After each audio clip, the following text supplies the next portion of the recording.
తెలుగు రాష్ట్రాల్లో వాతావరణం ఒక్కసారిగా చల్లబడింది.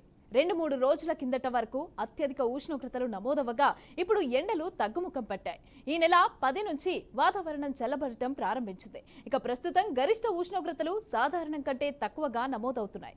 మరోవైపు తెలంగాణ పైన ఉపరితల ద్రోణి కొనసాగుతోంది. ఇక మరఠ్వాడా నుంచి మధ్య మహారాష్ట్ర ప్రాంతంలో ఉపరితల ఆవర్తనం ఆవరించి ఉంది. సముద్ర మట్టం నుంచి సగటున 1.5 కిలోమీటర్ల ఎత్తులో కేంద్రీకృతమైందని వాతావరణ శాఖ తెలిపింది. దీంతో ఉత్తర మధ్య తెలంగాణ జిల్లాల్లో వర్షాలు కురుస్తాయని హెచ్చరికలు జారీ చేసింది. ఇక హైదరాబాద్ తో సహా పలు జిల్లాలకు ఆరెంజ్ తో పాటు ఎల్లో అలర్ట్ ను కూడా జారీ చేసింది. అక్కడక్కడ పిడుగులు పడే అవకాశం కూడా ఉంది. కొన్ని జిల్లాల్లో గంటకు 40 నుంచి 50 కిలోమీటర్ల వేగంతో ఈదురుగాలుతో కూడిన మోస్తారు వర్షాలు నమోదయ్యే అవకాశం ఉంది. రెడీగా దీనికి సంబంధించి పూర్తి డీటెయిల్స్ మా ప్రతినిధి వాసు అందిస్తారు. వాసు, చెప్పండి, ఎక్కడెక్కడ వర్షాలు కురిసే అవకాశం ఉంది? అలాగే తెలుగు రాష్ట్రాల్లో కూడా వాతావరణం చల్లబడింది, అలాగే ఎల్లో అలర్ట్ అలాగే రెడ్ అలర్ట్ కూడా జారీ చేసినట్టుగా తెలుస్తోంది. ఎక్కడెక్కడ ఏంటి, ఏ విధంగా ఉన్నాయి డీటెయిల్స్?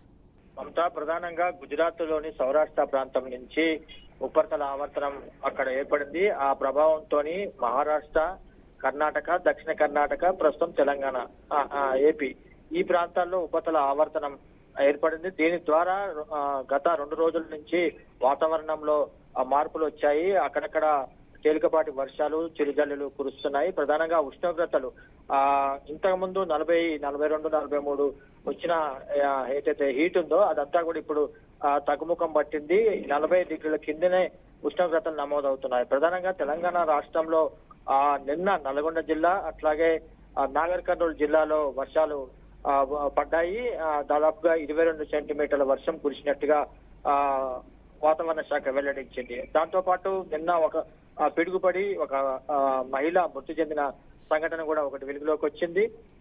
ఈ ఉపరితల ఆవర్తనం ద్వారా రాబోయే 3-4 రోజుల్లో వాతావరణంలో ఇట్లాంటి వాతావరణమే ఉంటుందని చెప్పి వాతావరణ శాఖ వెల్లడించింది. అక్కడక్కడ ఉత్తర తెలంగాణ అట్లాగే మధ్య తెలంగాణలో వర్షాలు కురిసే అవకాశం ఉన్నట్లుగా వాతావరణ శాఖ తెలియజేసింది. ఎల్లో అలర్ట్ ని జారీ చేసింది.